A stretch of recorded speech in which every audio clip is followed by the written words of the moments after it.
Well, hello, everybody. I thought I'd jump on here for a mid-month energy update. So this is November 14th, 2025.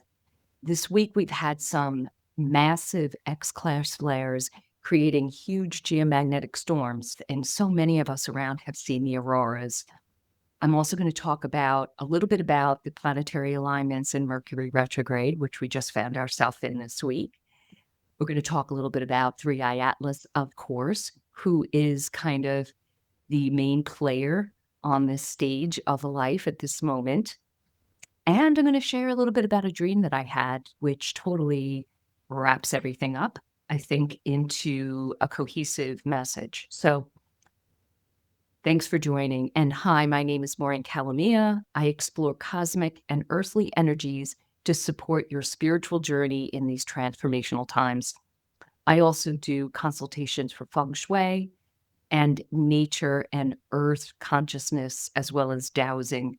And I offer one-on-one spiritual mentoring, and I also have a school. So welcome. You could see my website below. Okay, so let's get into it. The solar activity, as I started out with, has been very high in intensity flares, the strongest being a 5.1 X class, which is huge. And it has created so much buzz. I think for many of you, of course, watching this, you will have been aware of it. And so many people around you, maybe that aren't so aware of what's going on energetically, have been talking about these massive auroras that so many people on this planet have seen. Unfortunately, I didn't get to see it because we had a lot of cloudy skies.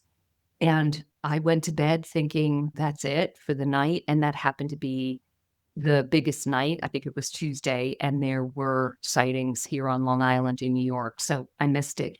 But I did see it back, I think, in May 2024. And what I find really exciting is that so many other people were excited about this event. And I just love that. So let's talk about Mercury. Now, Mercury just went retrograde on Sunday. And we always have we have 3 periods during the year where it's roughly 3 weeks that Mercury will appear to go backwards from our vantage point on this Earth. And those periods of time tend to be times that communication gets mixed up, technology, signing contracts and agreements is not the best time to start anything new like that. However, it doesn't mean you shouldn't. Just be more cautious. Make sure that you double and triple check everything to make sure that you're not getting caught up in any misunderstandings. So Mercury is going retrograde in Scorpio, and it's been in kind of a dance with Mars also in Scorpio. So they've kind of had a few conjunctions back and forth. And Mars and Mercury, they open up to the truth. And they're actually so this week in the headlines, been very interesting kind of truth telling, even though there's been this energy for a long, long time. This week, we've had some really interesting movements going back over. That's another thing with Mercury retrograde. It's about reviewing, rehashing, going over things that we've done before or talked about before. It's not necessarily new energy. So to have this headlines of some things that we were seeing this week, I'm not going to get into all the details, but it's really interesting because this isn't new news. There's been maybe some new revelations, but it is talking about rehashing, going over things to hopefully bring them to light now that they're in Scorpio. So that's very interesting. And I'm really curious to see how we will exit out of this Mercury retrograde, which will be November 28th. So that is coming up in 2 weeks. And I'm very hopeful always that things will come to light. I do not think that this type of scorpionic digging under the surface to bring light to it, the shadows and the depths, will go on without revelations, major revelations. Okay. Another thing kind of contributing to this whole kind of mess is Neptune is back in Pisces, and it went back in Pisces toward the end of October. So it went into Aries, and it's, early degrees of Aries, and now it's retrograde back into Pisces, and it's at the 29th degree of Pisces. And my favorite astrologer, Pam Gregory, on YouTube, talked about the 29th degree of Pisces being the degree of delusion, which is really fascinating. I mean, Pisces energy, and Neptune rules Pisces, so it makes it even stronger. Neptune is so comfortable in Pisces, and Neptune, of course, every planet, every sign, there's always duality. And one of the aspects of Neptune is enhanced spirituality. And being in Pisces, it enhances kind of a spiritual, dreamlike, imaginative focus. It's wonderful for art and creativity. Yet the dark side of Pisces and Neptune is delusion and illusion.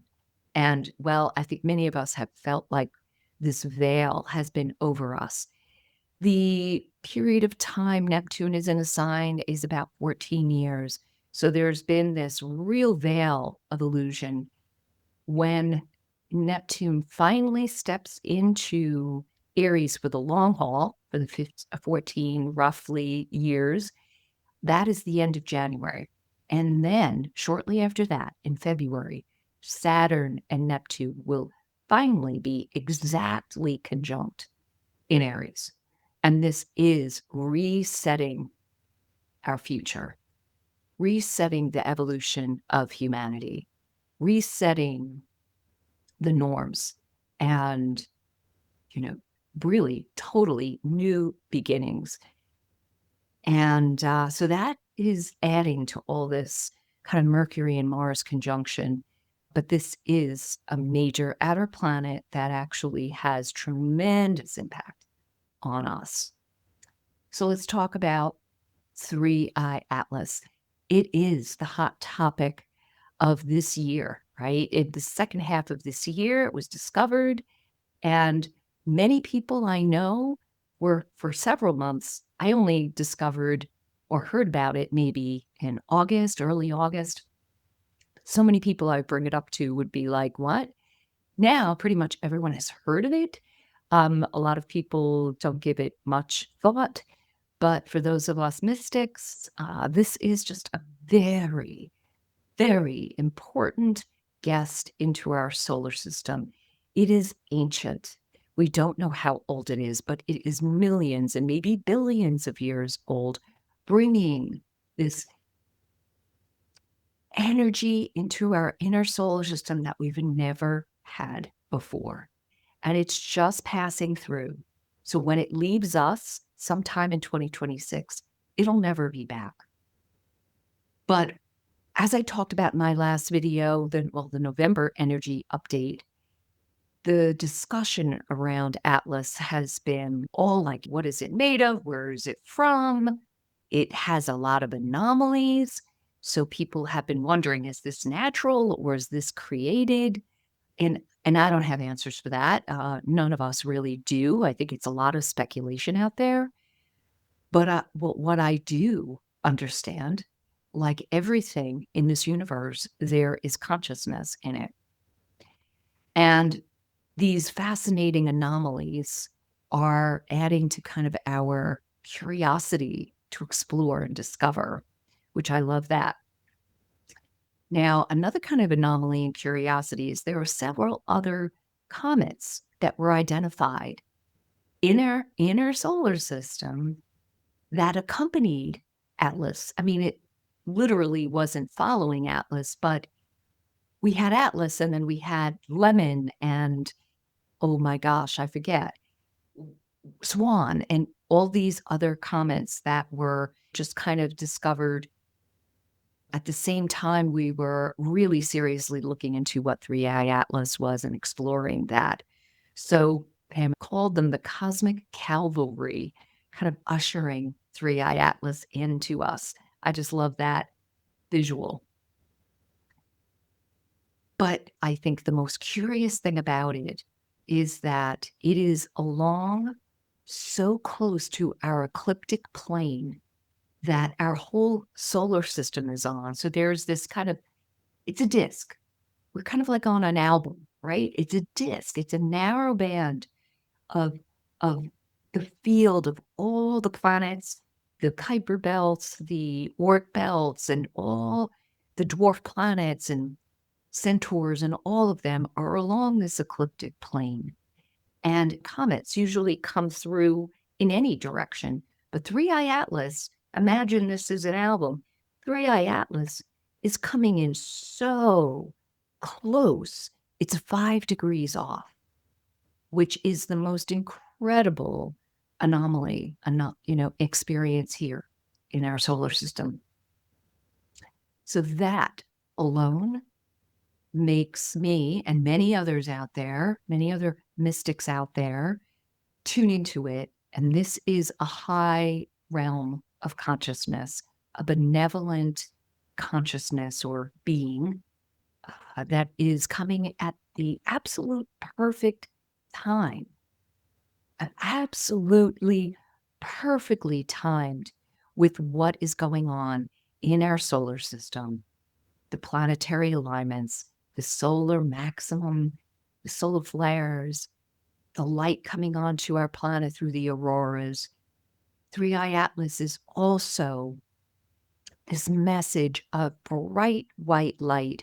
And I had this come to me in a vision that Atlas is this brilliantly, like the most brilliant white light we can imagine that does not hurt our eyes when we look at it. And it reminds me of what people say in near-death experiences when they see the divine light or source of all, and that it is so beautifully brilliant and does not hurt your eyes. In fact, more than anything, you're attracted to looking at it. I feel like Atlas has that spirit, has that energy within it. So I wanted to share this dream very briefly that I had.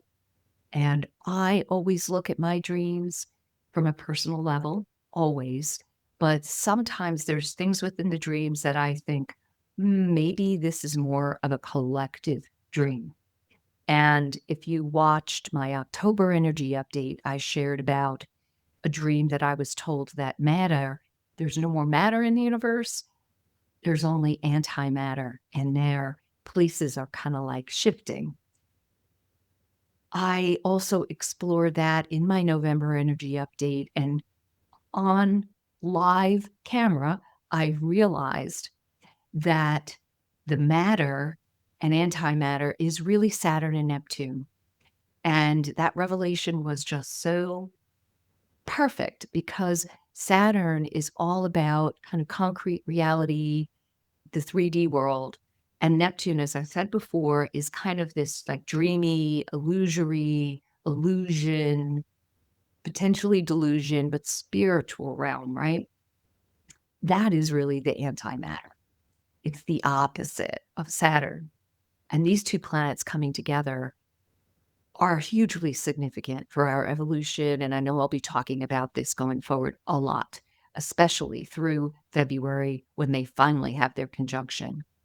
So in the stream, I am driving a car and I reach this big intersection that has like 3 roads, big crossroads. And in the middle of this intersection is this bubble. It's a bump in the road. And as I'm driving up it, the bump is getting higher. And I could feel it in my body as I'm driving up over this bump. And how I can explain it is it was like the earth taking an inhale, but also it reminded me very much of a volcano before it erupts as the lava starts building up in the chamber underneath the ground. So that sensation that I could feel in my body in the dream was so intense.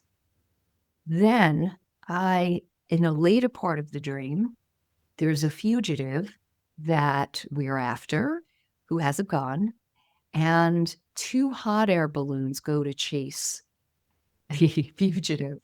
So, yeah, you have the idea of going up in consciousness, perhaps, right? Going up just like that bump in the earth, raising up. Hot air balloon's not a great idea to go after a fugitive with a gun in a hot air balloon. And the one hot air balloon gets shot down. I'm in the other one, and I'm bracing myself to get shot down, but I don't. And then the dream shifts to something else. So, what I got out of the meaning of that is, although we think we know how it will end, if you just look in a logical way, a logical sequence of events,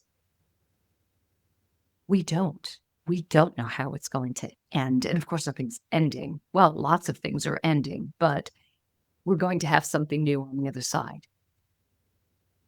We can experience wonderful surprises. So I'm going to leave you with this. We're starting to see things shift in global awareness in a major way. We're starting to see things in our headlines that are opening up consciousness, opening up awareness, not just through the auroras, not just through Three Eye Atlas. You know, people are opening up to these things in the universe. And why? Why are these such hot topics? Because people want to experience something bigger than themselves. They want to be part of something bigger than themselves. They crave to be part of something bigger than themselves. And looking up at the skies is one way to do that. So that, I feel, is so, so hopeful.